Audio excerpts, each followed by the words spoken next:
Hello viewers, welcome to the my educational channel. आज के video में एक बार फिर से हम वेक्टर का लेक्चर लेकर आए हैं और आज के इस वीडियो में मैं वेक्टर्स के position vectors and direction cosines and directions ratios के कॉन्सेप्ट्स आपको बताऊंगा। जैसा कि आपको पता है कि यह क्लास 11th एट क्लास 12 के फिजिक्स का एक कॉमन टॉपिक है, तो वीडियो में आखिरी तक बने रहें और इसे बिना स्किप करके सारे वीडियोस को देखें और साथ ही साथ वीडियोस के अंदर सारे फैक्ट्स एंड कॉन्सेप्ट्स के आप नोट्स ज़रूर बनाएं। तो आइए शुरू करते हैं आज का प्यारा सा लेक्चर। सबसे पहले हम यहाँ पर आपको पोजीशन वेक्टर के बारे में बताएंगे। पोजीशन वेक्टर सबसे पहले पोजीशन वेक्टर किसी भी पॉइंट का होता है। किसी भी पॉइंट का पोजीशन वेक्टर होगा, वह पॉइंट आपका स्पेस में होगा। स्पेस में मतलब किसी भी पॉइंट का, अगर स्पेस में कोई पॉइंट है तो इसके 3 कोऑर्डिनेट्स होंगे। तो यहाँ पर हम एक एज्यूम करते हैं, एक पॉइंट है जिसका coordinate x, y, z 3 coordinate है।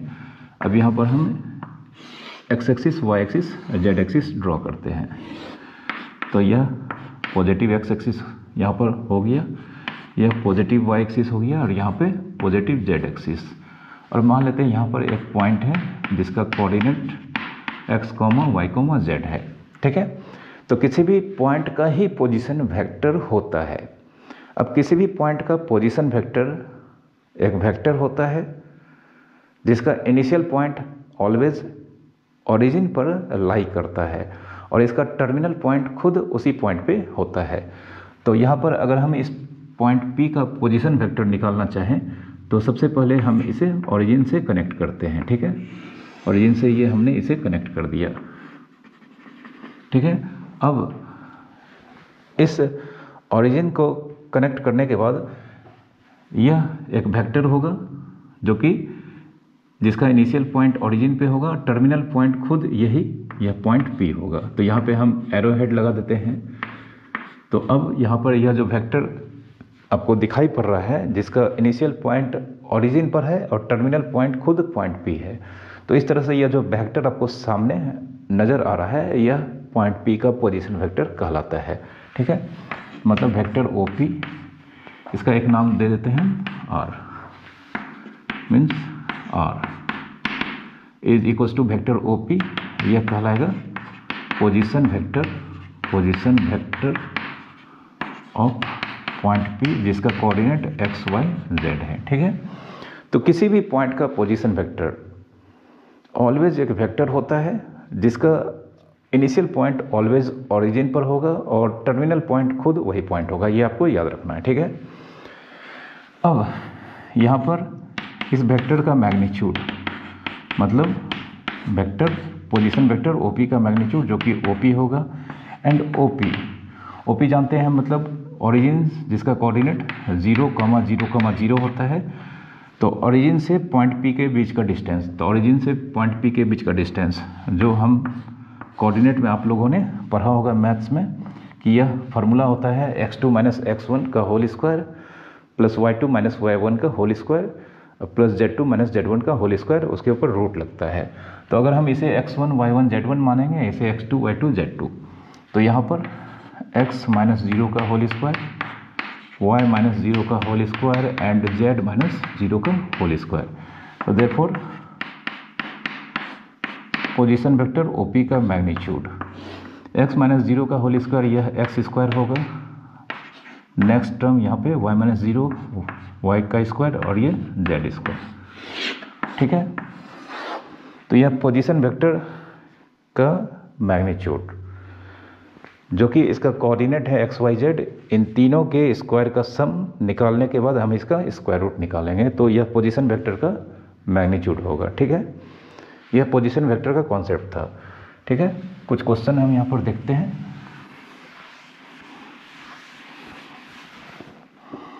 जैसे एक एग्जांपल है, एक पॉइंट P है, इसका कोऑर्डिनेट है 2, -3, 6। तो पोजीशन वेक्टर इस पॉइंट का नाम हो जाएगा यहाँ पर वेक्टर ओ पी, एंड इसका मैग्नीट्यूड अगर हम निकालना चाहें तो अंडर रूट एक्स कोऑर्डिनेट का स्क्वायर प्लस इस पॉइंट के वाई कोऑर्डिनेट का स्क्वायर और प्लस इस पॉइंट के जेड कोऑर्डिनेट का स्क्वायर, तो 4 9 36, तो 36 प्लस 4 40 प्लस 9 49, जिसका स्क्वायर रूट 7। ठीक है, तो यहाँ पर इस पॉइंट का पोजीशन वेक्टर का यहाँ पे मैग्नीट्यूड यहाँ पर 7 यूनिट होगा। ठीक है, तो यह पोजीशन वेक्टर का कॉन्सेप्ट था। ठीक है, वेक्टर के बाद अब हम यहाँ पर आपको डायरेक्शन कोसाइंस के बारे में बताएंगे, लेकिन यहाँ पर हम कुछ और क्वेश्चंस को यहाँ पर सॉल्व करते हैं, और इन सारे क्वेश्चंस को आप खुद से एक बार ज़रूर सॉल्व करेंगे। ठीक है, तो क्वेश्चन हमारा कुछ ऐसा है, right the name of position vector of the following points and also find its magnitude.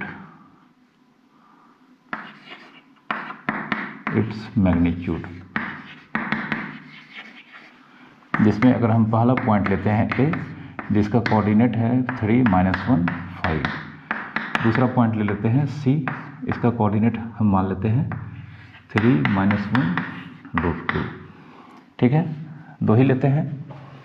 तो पहला का आंसर सबसे पहले नेम, ए का पोजीशन वेक्टर का नेम वेक्टर ओ ए होगा। ठीक है, वेक्टर ओ ए होगा, चूँकि जानते हैं किसी भी पॉइंट का पोजीशन वेक्टर का इनिशियल पॉइंट ऑलवेज फिक्स होता है ओरिजिन पर, और टर्मिनल पॉइंट खुद जो पॉइंट होता है वही होता है।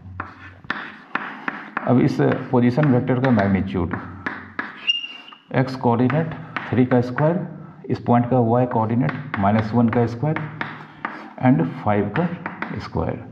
ठीक है, तो यह 9 1 25, यह √35 होगा। ठीक है, √35 होगा। उसी तरह से यहाँ पर दूसरा इस पॉइंट सी का पोजीशन वेक्टर का नेम वेक्टर ओ सी होगा, एंड वेक्टर ओ सी यहाँ पर इसका मैग्नीट्यूड, इस वेक्टर का मैग्नीट्यूड यह सिंबल से रिप्रेजेंट, ऐसे सिंबल से मॉड्यूलस के अंदर अगर रखते हैं तो यह वेक्टर के मैग्नीट्यूड को रिप्रेजेंट करता है। ठीक है, आप जान चुके होंगे। तो एक्स कोऑर्डिनेट 3 का स्क्वायर -1 का स्क्वायर एंड √2 का स्क्वायर, तो यह 9 1 2 √12। ठीक है, तो इस तरह के क्वेश्चंस बहुत ही ईजी हैं, आप अच्छे से समझ चुके होंगे। अब आइए हम यहाँ पर डायरेक्शन कोसाइंस के बारे में बात करेंगे। ठीक है,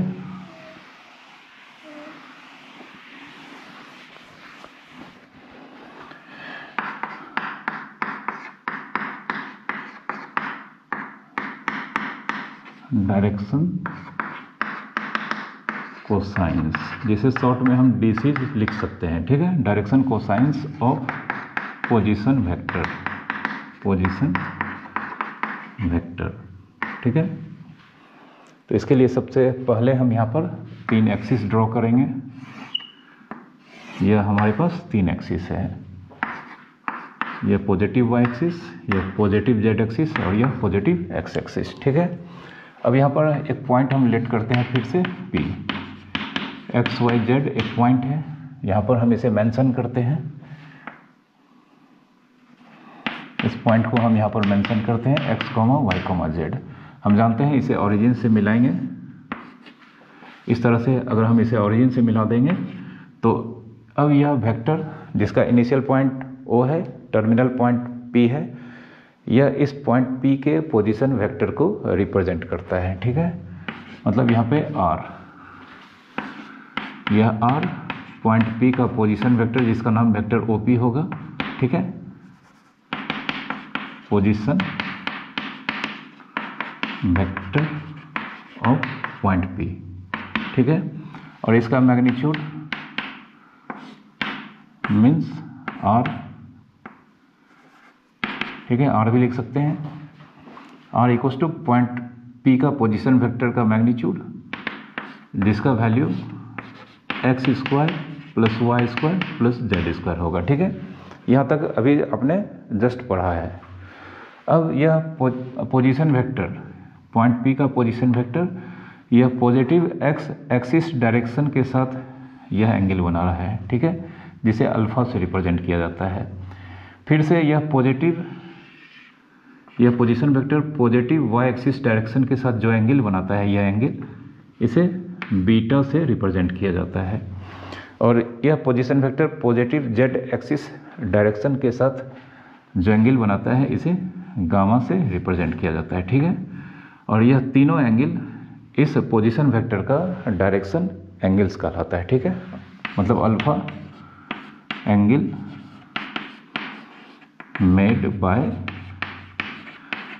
position vector of point P, मतलब OP with positive X axis, फिर बीटा, फिर से angle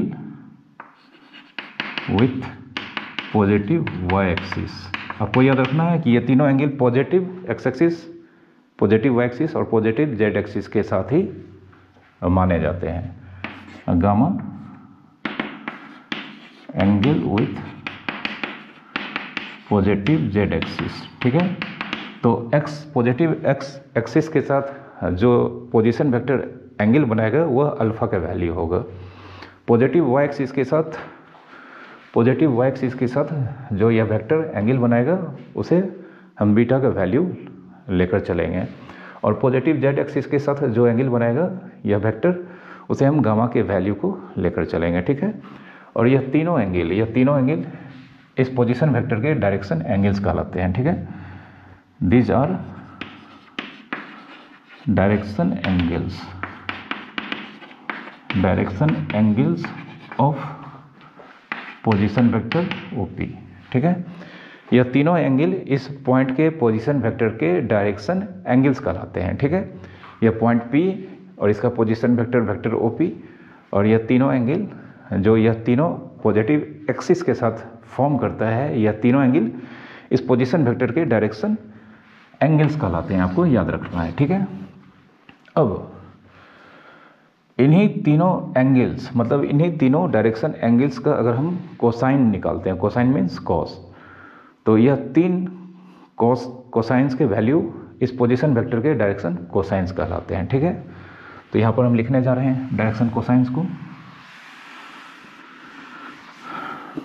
and L cos alpha मतलब डायरेक्शन कोसाइंस में से एंगल अल्फा का कॉस, जिसे हम एल से स्मॉल एल से रिप्रेजेंट करते हैं, M cos beta N cos gamma, ये तीनों direction cosines of position vector OP. यह तीनों वैल्यू मतलब अल्फा बीटा और गामा का कोसाइंस, कॉस अल्फा को एल से रिप्रेजेंट किया जाता है, कॉस बीटा को एम से एंड कॉस गामा को एन से, small M small N small L.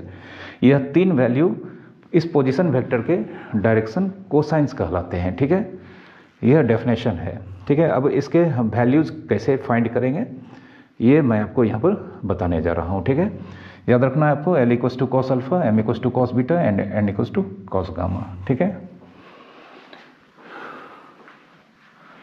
अब यहाँ पर हम इस आर को लिख देते हैं यहाँ पर फिगर में, आर जो कि वेक्टर ओपी का मैग्नीट्यूड है, और ये X square plus Y square plus Z square का स्क्वायर रूट है। ठीक है, इसे हम यहाँ पर मिटा देते हैं।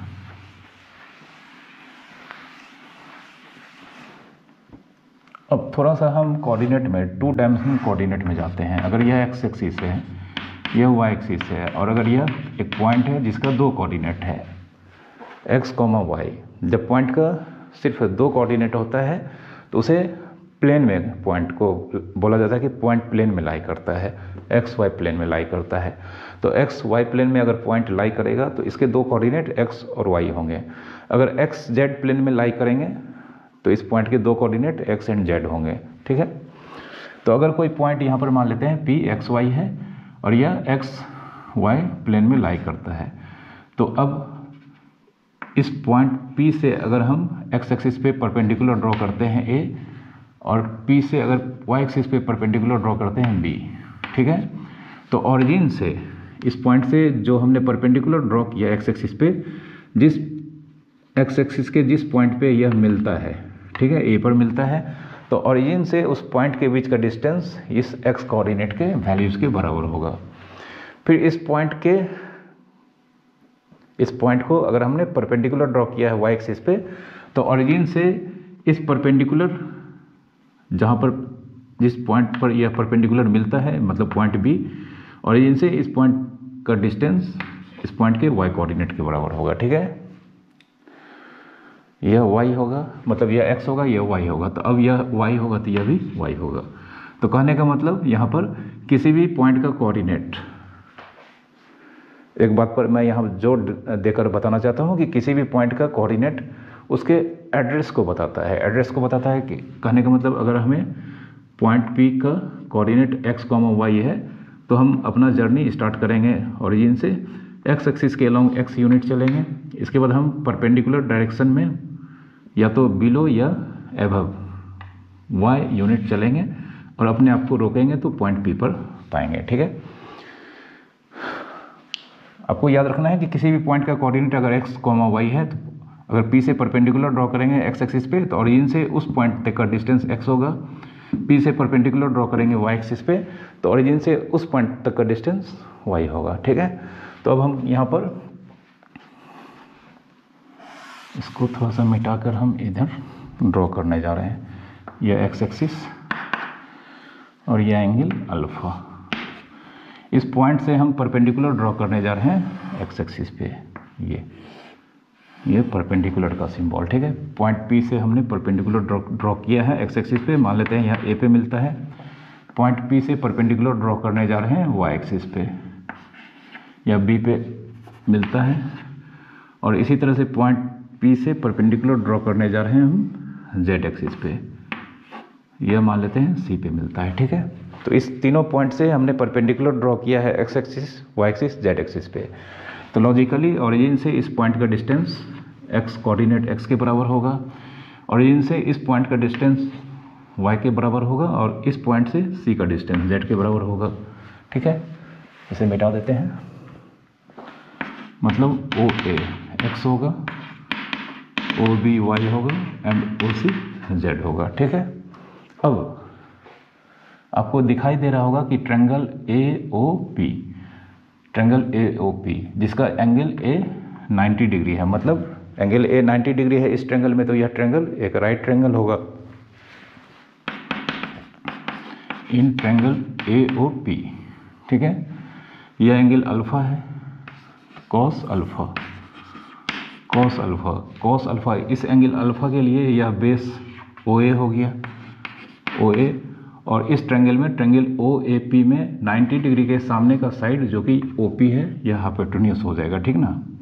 कॉस अल्फा B/H होता है, तो बेस इस एंगल अल्फा के लिए बेस OA होगा, और हाइपोटेन्यूस 90 के सामने का साइड राइट ट्रायंगल में 90 डिग्री के सामने का या अपोजिट साइड हमेशा हाइपोटेन्यूस होता है, आप ज्योमेट्री में पढ़ चुके होंगे। तो यहाँ पर OP होगा। अब OA हमारे पास x है और OP R है, तो therefore L = cos alpha x/r, ठीक है। अब हम दूसरा ट्रायंगल लेते हैं, ट्रायंगल OPB।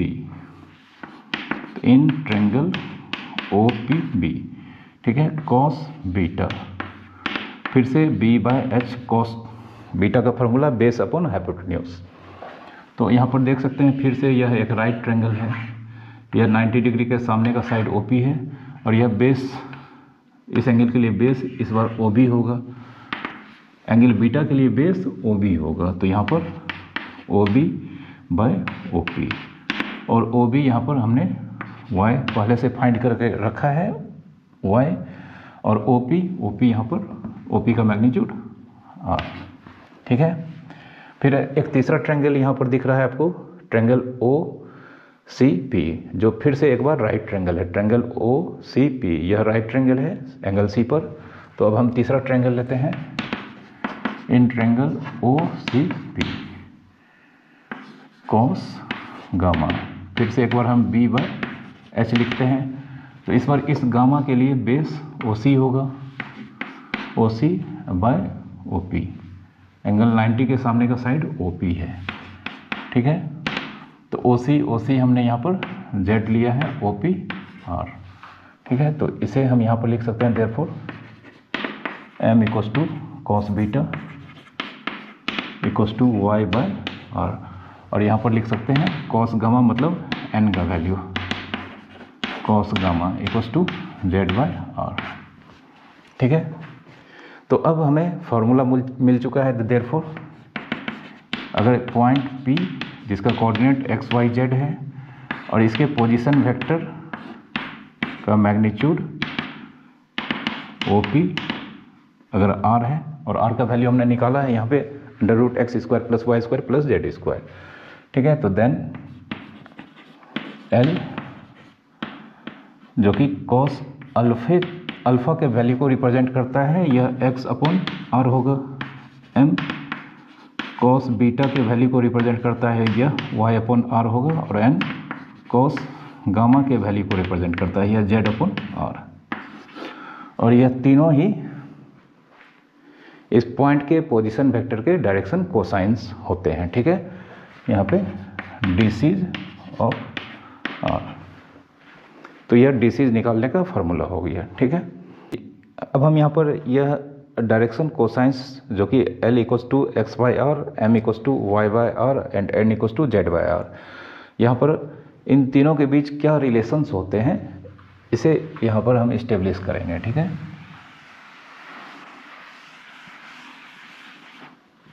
तो नाउ यहाँ पर L² + M² + N², तो L² मतलब यहाँ पर cos² alpha + cos² beta + cos² gamma, ठीक है। cos अल्फा का स्क्वायर L² मतलब cos अल्फा का होल स्क्वायर होगा, और cos अल्फा का होल स्क्वायर मतलब cos² अल्फा होता है। उसी तरह से cos M² मतलब cos बीटा का होल स्क्वायर मतलब cos² बीटा होगा एंड cos² गामा, ठीक है। तो यहाँ पे L का वैल्यू हमने यहाँ पे x/r निकाला है, तो x/r का स्क्वायर। M का वैल्यू हमने यहाँ पर y/r निकाल के रखा है, तो यह y/r का स्क्वायर होगा। और N का वैल्यू z/r, यहाँ पे x² y²/r² एंड z²/r², ठीक है। अब हम r² कॉमन ले लेते हैं, सॉरी एलसीएम ले लेते हैं, यहाँ पे x² + y² + z², ठीक है। अब देख सकते हैं कि x² + y² + z², इस रूट का स्क्वायर कर देंगे तो हमें x² + y² + z² मिल जाएगा। और यहाँ पर यह r² के वैल्यू को रिप्रेजेंट करेगा, इसे r²/r² लिख सकते हैं। क्यों? चूँकि r इक्वस टू हमने यहाँ पर निकाल के रखा है x² + y² + z² का रूट, तो r² करेंगे तो यह रूट हट जाएगा, ठीक है। अब यह दोनों कैंसिल होकर 1 हो जाएगा, ठीक है। x² + y² + z² r²/r², ये दोनों कैंसिल होकर 1 हो जाएगा। तो कहने का मतलब L² + M² + N² always in तीनों का सम 1 होगा, ठीक है। देयरफॉर L² + M² + N² जो कि cos² alpha + cos² beta + cos² gamma के सम का वैल्यू होगा, ठीक है। तो इसे हम लिखते हैं cos² alpha + cos² beta + cos² gamma equals to 1, ठीक है। किसी भी पॉइंट के पोजीशन वेक्टर का डायरेक्शन कोसाइंस का स्क्वायर का सम 1 होता है, ये आपको याद रखना है। बहुत ही इंपॉर्टेंट चीज़ मैंने आपको बताया है, ये आपको याद रखना है, ठीक है। इससे रिलेटेड क्वेश्चंस आपको कंपटीशन में ही पूछे जाते हैं, ठीक है। अब इसके बेसिस पर हम यहाँ पर कुछ क्वेश्चंस को करेंगे। एक एग्जांपल लेते हैं, जैसे मान लेते हैं P 2 -3 और 6 इसका कोऑर्डिनेट है।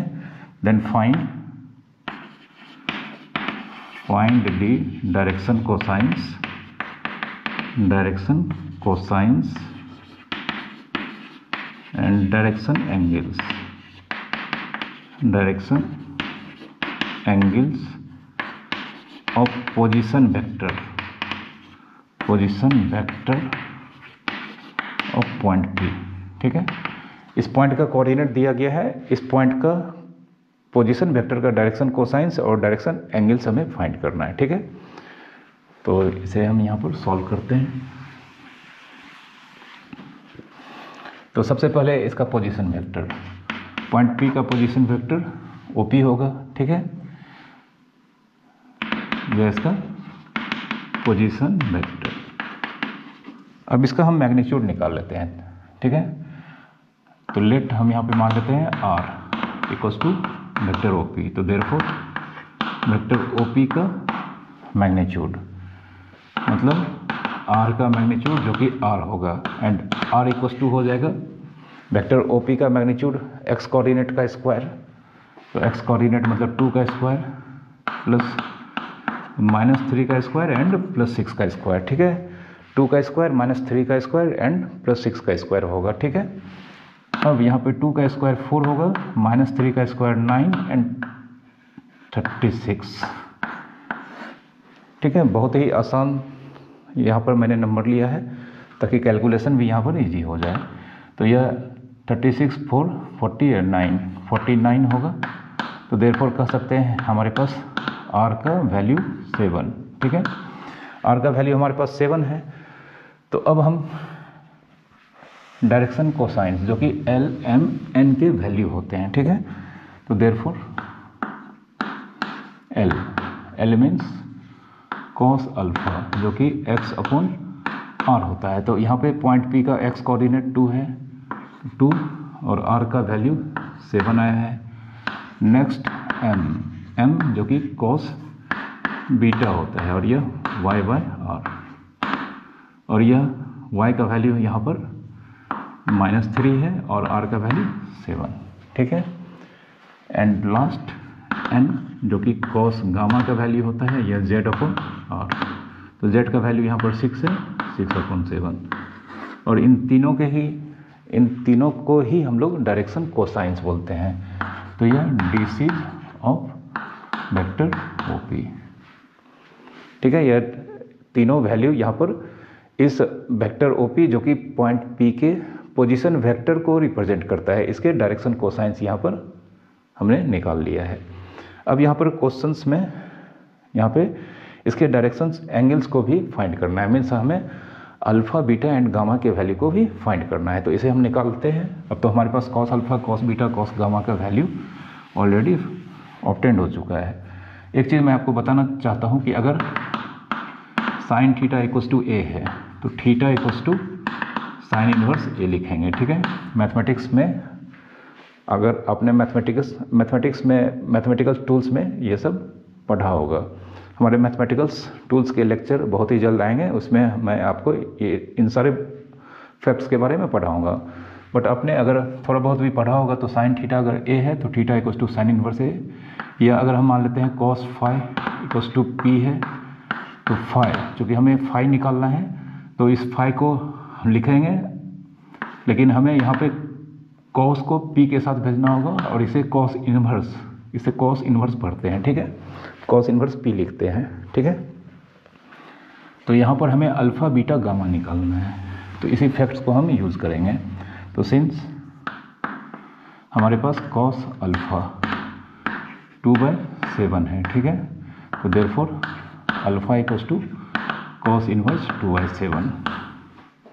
एक डायरेक्शन एंगल जो कि पॉजिटिव x एक्सिस के साथ यह वेक्टर OP फॉर्म कर रहा है, यह हमें मिल चुका है। फिर यहाँ पर cos बीटा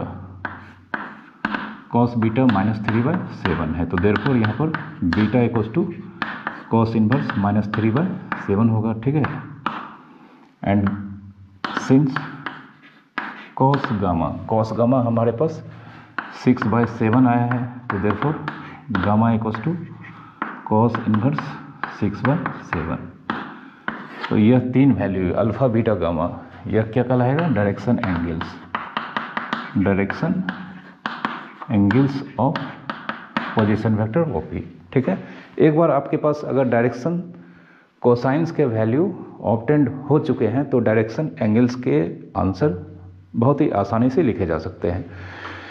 यह अल्फा, यह वेक्टर जो हमने यहाँ पर ओपी एज्यूम किया था, इस वेक्टर का पॉजिटिव एक्स एक्सिस के साथ एंगल्स के वैल्यू को रिप्रेजेंट करता है, और यह बीटा सेम इसी वेक्टर का पॉजिटिव वाई एक्सिस के साथ जो एंगल यह फॉर्म करता है उसके वैल्यूज को रिप्रेजेंट करता है। एंड कॉस गामा से हमने जो गामा निकाला है यहाँ पर, यह इस वेक्टर के पॉजिटिव जेड एक्सिस के डायरेक्शन के साथ जो एंगल फॉर्म हुआ है उसके वैल्यू को रिप्रेजेंट करता है। ये आपको माइंड में याद रखना है। ठीक है, तो यह डायरेक्शन कोसाइंस के कॉन्सेप्ट थे। मैं यहाँ पर फिर से सॉल्व करने जा रहा हूँ। क्वेश्चन हमारा कुछ यूँ है, if the position vector of a point is equally inclined with axis, then find the disease of position vector।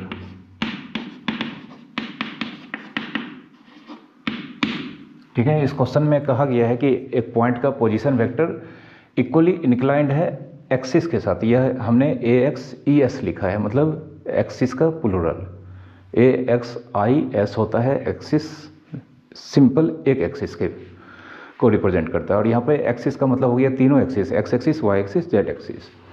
तो एक पॉइंट का पोजीशन वेक्टर यहाँ पर तीनों एक्सिस के साथ इक्वली इंक्लाइंड है, मतलब तीनों एंगल यहाँ पर जो X axis, Y axis, Z axis के साथ फॉर्म किया जाता है वो तीनों आपस में इक्वल हैं। तो हमें यहाँ पर इस पॉइंट के पोजीशन वेक्टर का डायरेक्शन कोसाइन निकालना है। तो अकॉर्डिंग टू क्वेश्चन हम यहाँ पर देख सकते हैं alpha equals to beta equals to gamma. X axis के साथ जो एंगल बनाया जाता है वेक्टर का अल्फा होता है, वाई के साथ बीटा, जेड के साथ गामा। ठीक है, इक्वस टू हम थीटा लेट करते हैं, थीटा। ठीक है, अब since cos square alpha plus cos square beta plus cos square gamma 1 होता है, अभी मैंने आपको बताया है थोड़ी देर पहले। अब यहाँ पे अल्फा बीटा गामा तीनों के प्लेस पे हम थीटा यूज़ करेंगे, तो cos square theta plus cos square theta plus cos square theta 1 होगा। तो यहाँ पे 3 कॉस स्क्वायर थीटा 1 होगा। तो हम जानते हैं यहाँ पर कॉस स्क्वायर थीटा 1/3 होगा। अब स्क्वायर हटाएंगे तो दूसरी ओर रूट लगेगा, मतलब कॉस थीटा, और प्लस माइनस भी यहाँ पर आगे लगाना होगा, क्योंकि कॉस थीटा का वैल्यू प्लस भी हो सकता है और माइनस भी हो सकता है। तो कॉस थीटा प्लस माइनस 1 का स्क्वायर रूट 1 होगा और रूट 3। ठीक है, तो therefore cos alpha equals to cos theta, cos beta equals to cos theta, cos gamma equals to cos theta. जो कि कॉस अल्फा थीटा होता है, तो कॉस अल्फा कॉस थीटा, और कॉस अल्फा मतलब एल का वैल्यू, कॉस बीटा मतलब M का वैल्यू, और कॉस गामा मतलब एन का वैल्यू। और कॉस थीटा हमने निकाले हैं plus minus 1/√3 plus minus 1/√3 plus minus 1/√3। ठीक है, तो यह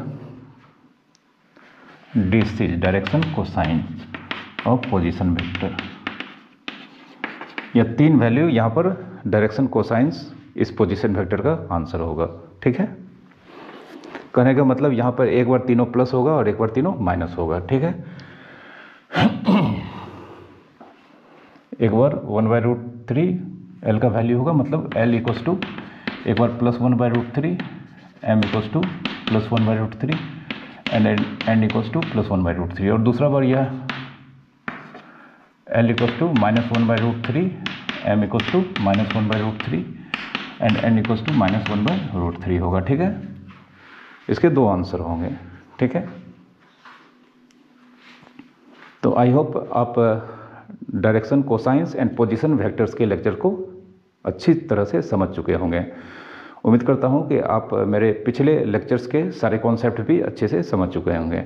तो वीडियोज़ अगर आपको अच्छा लगा होगा तो आप प्लीज़ इसे लाइक ज़रूर कर देना।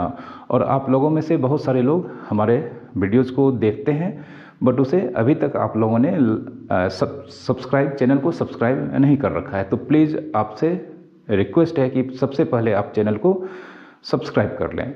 Thank you very much for watching.